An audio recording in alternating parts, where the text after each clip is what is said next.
Sinta. Begitulah orang-orang biasa memanggilnya. Ia terlahir dari keluarga yang broken home. Kisah hidupnya pun begitu complicated, bahkan ia terpaksa harus putus sekolah hanya untuk membantu perekonomian keluarga. Dan kini, dialah tulang punggung keluarga yang sesungguhnya.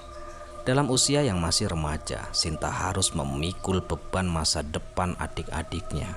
Bahkan makan mereka sehari-hari pun juga merupakan tanggung jawab Sinta. Apapun pekerjaannya selama menghasilkan uang, maka Sinta akan ambil.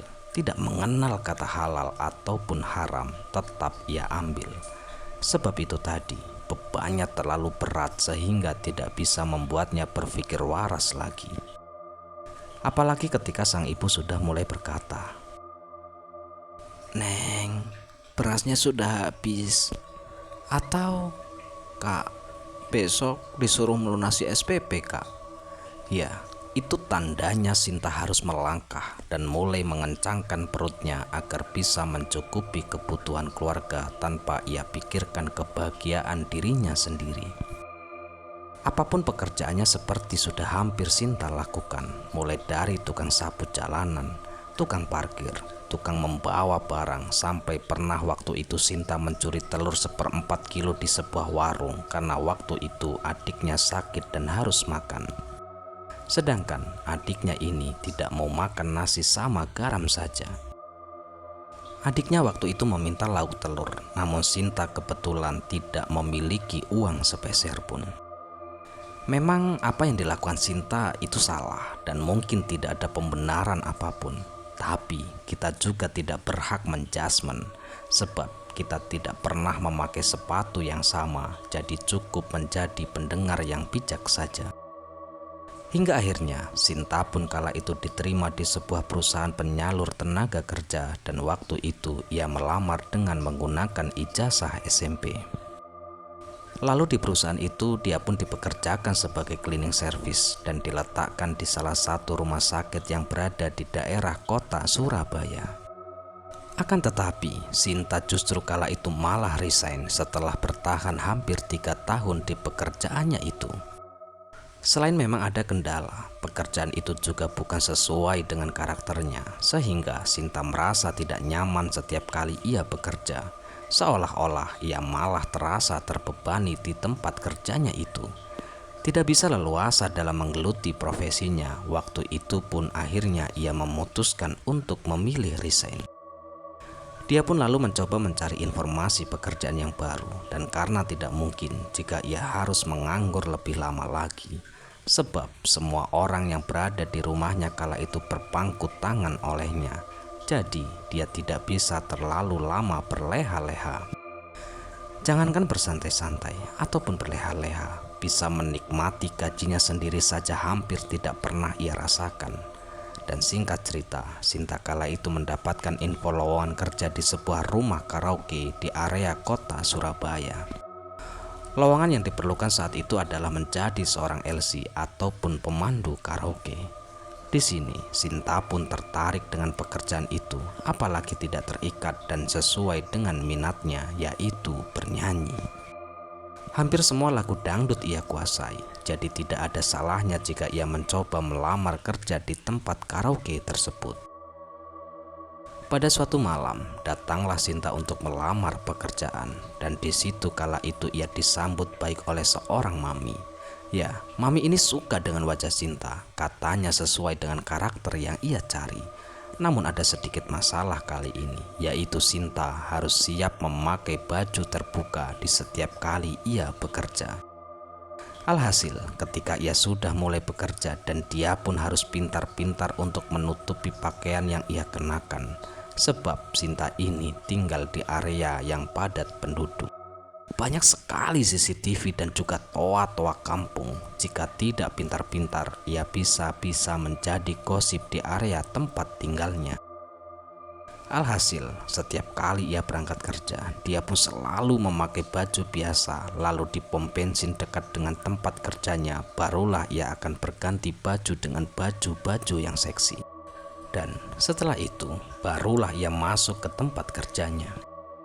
Setiap hari kehidupan yang Sinta lakukan adalah seperti itu. Namun ia suka karena semua ini sesuai dengan karakter dan juga minatnya. Ia pun sama sekali tidak merasa ada tekanan sedikit pun. Dan setiap kali ia bekerja, ia selalu laku untuk dibungkus masuk ke dalam room. Maminya pun happy mempekerjakannya, soalnya banyak sekali gadun-gadun yang suka dengan bodi serta suaranya. Namun di sini Sinta bingung, mengapa ia tidak pernah dibungkus ke hotel, padahal jika saja ada yang membungkus ia ke hotel, ia bisa dapat uang jajan ekstra seperti teman-teman yang lain. Disinilah Sinta mulai bingung, apakah ia kurang seksi, atau ia kurang hot, atau mungkin dia terlalu seperti anak kecil. Dan karena didorong rasa penasaran, dia pun memberanikan diri untuk bertanya kepada salah satu rekan kerjanya yang bernama Arum. Ya, bisa dikatakan Arum ini ratingnya adalah yang paling tinggi di antara rekan kerja yang lain.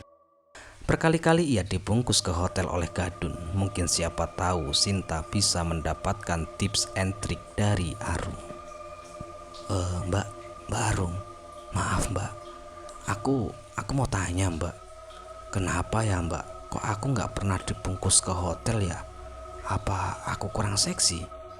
Tanya Sinta kala itu. Dan pada saat itu Arum pun langsung memandang ke arah wajah Sinta lalu berkata, kamu itu cantik sih, seksi juga, tapi sayang kurang menarik wajahmu itu. Hah? Kurang menarik mbak? Kurang menarik apanya? Sini, coba kamu lihat teman-temanmu itu. Semuanya menarik kan? Iya juga sih kak, auranya kayak ada yang beda. Ya tentu, karena kita semua itu pakai susuk Sinta. Dan kalau kamu mau kayak kita, kamu pun juga harus pasang biar bisa lebih menarik lagi. Tenang, aku ada kenalan dukun, susuknya top chair dan harganya murah kok, 500.000, bisa dapat 2. Terserah kamu mau pasang di mana. Mendengarkan hal itu, Sinta pun terkejut. Ternyata berprofesi seperti ini pun selain harus cantik dan seksi, juga harus didukung dengan susuk. Sedangkan rayuan dari Mbak Arum pun langsung membuat Sinta tergiur. Dan pada saat itu, tanpa berpikir panjang lagi, Sinta yang sudah sangat tertarik itu akhirnya memutuskan untuk memasang susuk seperti teman-temannya yang lain. Dan Mbak Arum dengan senang hati akan mengantarkan Sinta untuk langsung ke rumah dukunnya. Karena memang sudah terencana dengan baik, mereka pun berdua izin libur 1 hari ke Mami kala itu. Sinta pun sudah tidak sabar untuk segera memasang susuk. Pergilah mereka berdua ke tempat Pak Dukun dan tiba di rumah Mbah Dukun. Ternyata saat itu antri karena banyak sekali cewek-cewek yang datang untuk pasang susuk. Sinta pun waktu itu kedapatan sebagai pasien terakhir dan sembari menunggu antrian. Di sini Sinta pun memanfaatkan waktu untuk bertanya-tanya kepada Mbak Arum. Ya, Sinta masih bingung akan pasang susuk di bagian mana, sebab ini adalah kali pertama ia melakukan hal seperti ini. Pada awalnya Mbak Arum mengatakan terserah, namun jika ia dulu itu pasang di Smileland dan juga di atasnya, katanya biar tambah yahut dan juga hot. Dan tanpa berpikir panjang lagi, Sinta pun di sini mengikuti semua saran Mbak Arum dan dia pun memasang susuk itu di tempat yang sama dengan Mbak Arum. Ya, Sinta tahu ia cukup membayar 500.000 untuk 2 susuk, lalu dipasangkan dan ternyata tidak cukup sampai di situ. Di dalam nanti akan ada ritual tambahan yang membuat Sinta terkaget-kaget. Di dalam ruangan Mbah Dukun itu, ia harus melakukan hal itu oleh Mbah Dukun. Dan di sini Sinta yang bingung karena sudah terlanjur membayar dan tidak mungkin bisa ia melarikan diri. Sinta pun akhirnya mencoba menenangkan diri dan sembari berpikir. Dan singkat cerita, setelah semua selesai dilaksanakan, akhirnya Sinta pun pulang dan keesokan harinya ia pun lalu berangkat bekerja dan ternyata susuk itu memang benar-benar top chair. Baru hari pertama ia pakai, langsung ada yang membawa ia ke hotel dan Sinta pun di sini sangat-sangat senang. Akhirnya ia pun mendapatkan uang ekstra yang sudah lama ia idam-idamkan. Dan semakin lama, Sinta pun semakin ketagihan pegang uang banyak karena dari pekerjaan ini kehidupannya pun berputar 180 derajat. Semua hutang keluarganya terbayar lunas, membuat ia pun menjadi primadona di tempat kerjanya.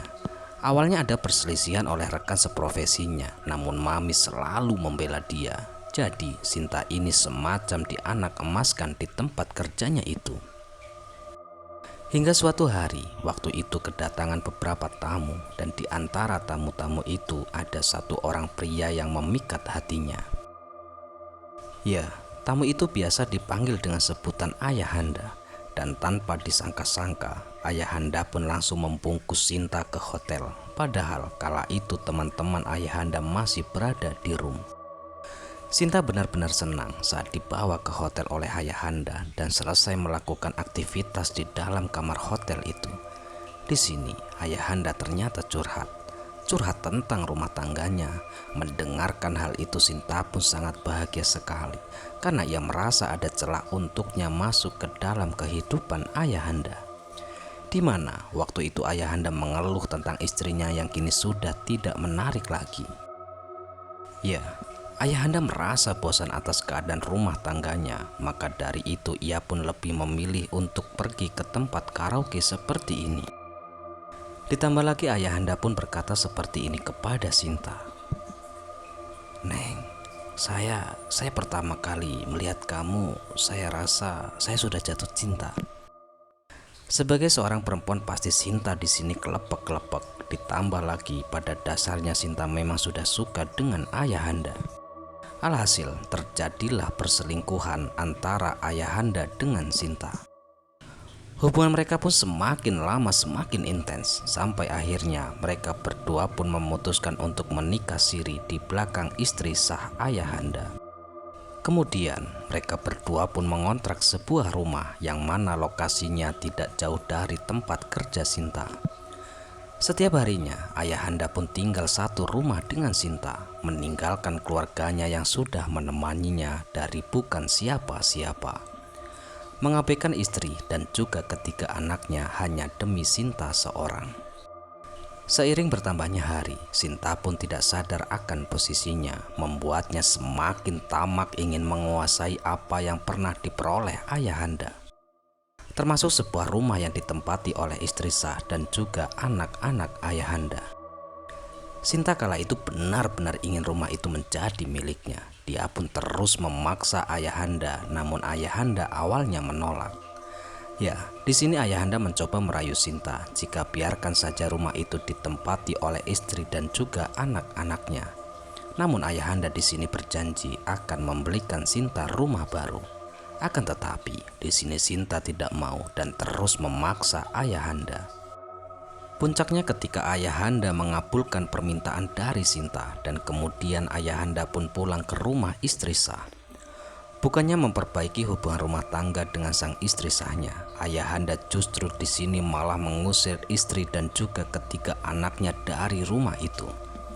Hal itulah yang semakin membuat dendam di hati anak pertama Ayahanda. Dendam yang semakin lama semakin membara. Dendamnya kepada istri siri bapaknya ini semakin lama semakin besar. Anak sulung Ayahanda pun langsung bergerak cepat mencari informasi seputar Sinta, hingga dia pun mendapatkan informasi dari seseorang jika istri siri dari Ayahanda ini bekerja di sebuah tempat karaoke. Dan singkat cerita, datanglah ia ke tempat karaoke dan tempat Sinta bekerja, karena anak Ayahanda ini ingin tahu siapa istri siri Ayahanda ini. Seperti apa rupanya, kok bisa sampai-sampai bisa membuat hancur kehidupan keluarganya yang dulunya harmonis baik-baik saja. Dan ketika sampai di tempat karaoke, anak Ayahanda kala itu bertemu dengan Arum. Kesempatan emas untuk anak Ayahanda untuk mengorek-ngorek tentang Sinta kepada Arum. Tanpa merasa berdosa, di sini Arum pun bercerita semua seluk-beluk tentang Sinta yang sudah ia ketahui, termasuk saat Sinta memasang susuk. Seolah-olah Arum ini tidak curiga sama sekali kepada lawan bicaranya ini, juga tidak memikirkan privasi temannya sendiri. Padahal mereka berdua ini tidak ada masalah apa-apa. Dan berdasarkan informasi itulah, anak sulung ayahanda pun mengantongi informasi seputar Sinta. Lalu anak sulung ayahanda pun ini mulai mendatangi seseorang dukun untuk mengguna-guna Sinta. Kamu mungkin bisa mendapatkan bapakku dengan cara yang tidak baik. Maka kamu harus merasakan sakitnya jika berada di posisi ibuku. Batin dari anak ayahanda. Dan semenjak saat itu, Sinta pun merasakan jika ada yang aneh dengan dirinya. Setiap hari, seperti ada saja orang yang mengawasi, padahal di rumah kontrakan ia hanya seorang diri. Hingga sampai-sampai dia pun berasumsi jika rumah kontrakannya itu berhantu, yang membuat ia makin memaksa ayahanda untuk mengambil rumah itu. Anak sulung ayahanda pun semakin beringas mengirimkan serangan santet kepada Sinta, dan Sinta dibuat sakit. Wajahnya dibuat tidak menarik lagi karena susuknya tiba-tiba saja terlepas dengan sendirinya. Dan gara-gara itulah ayahanda kini sudah tidak tertarik lagi dengan keadaan Sinta. Justru malah meninggalkan Sinta. Ditambah posisi Sinta waktu itu juga tidak bisa berjalan dan hanya bisa berbaring lemas di atas ranjang. Pada akhirnya dia pun dihubungi salah satu adiknya untuk menemani dia di kala kondisinya yang seperti ini. Hati Sinta benar-benar hancur bersamaan dengan rasa sakit yang ia terima karena kiriman santet tersebut. Beruntung adik dari Sinta ini memiliki teman yang bapaknya seseorang ustadz yang bisa menyembuhkan hal-hal seperti ini. Sinta pun lalu meminta tolong untuk dipanggilkan beliau. Dan singkat cerita, teman adiknya dan bapaknya pun datang. Dari penjelasan bapak inilah Sinta tahu, padahal ia sendiri belum sempat cerita apa-apa ke Pak Ustadz. Namun Pak Ustadz sudah tahu semuanya. Sinta pun hanya bisa menangis, dan waktu itu ia disuruh berjanji untuk berubah dan juga bertaubat, memperbaiki segalanya dan meninggalkan masa lalunya yang kelam itu. Sinta pun sepakat karena memang ia juga sudah berniat untuk resign dari rumah karaoke itu. Mulailah prosesi pengobatan Sinta dilakukan. Akan tetapi tidak berjalan dengan mudah dan membutuhkan waktu yang lumayan lama. Namun alhamdulillah semuanya membuahkan hasil. Sinta berhasil sembuh dari santet itu dan dia bisa menjalani kehidupannya seperti sedia kala. Dan dia pun tak lupa untuk menepati janjinya. Ia benar-benar pergi dari rumah kontrakan itu. Sinta sempat mendatangi rumah ayahanda untuk menemui istri sah dan juga anak-anaknya untuk meminta maaf sekaligus berpamitan. Awalnya Sinta mengalami penolakan dan kata-kata makian maupun cacian, namun hati istri sah dari ayahanda begitu baik, sehingga beliau pun memaafkan dan meminta agar Sinta untuk tidak lagi datang di kehidupan mereka. Sinta pun mengiyakan meskipun hatinya kala itu terasa sakit melihat sikap ayahanda yang seperti itu. Akan tetapi rasanya semua sudah cukup. Kini Sinta pun harus memperbaiki semuanya sebelum terlambat.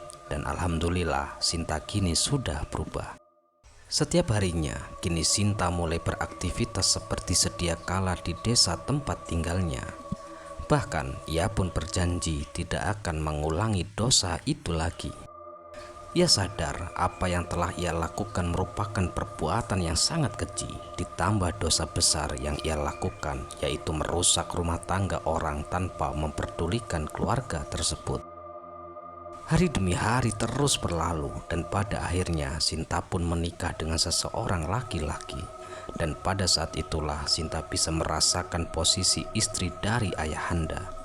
Namun Sinta berdoa dan juga berharap semoga keluarganya baik-baik saja dan dihindarkan dari segala macam fitnah dan juga ujian.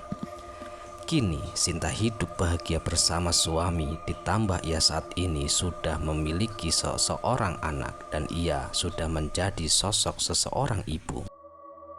Sedangkan kehidupan keluarga ayahanda kini mulai harmonis kembali. Ayahanda pun berjanji kepada istri dan juga anak-anaknya bahwa ayahanda berjanji tidak akan mengulangi kesalahan itu lagi. Dan ia pun berjanji akan menjadi sosok ayah dan juga menjadi sosok suami yang baik dan juga bertanggung jawab bagi keluarga.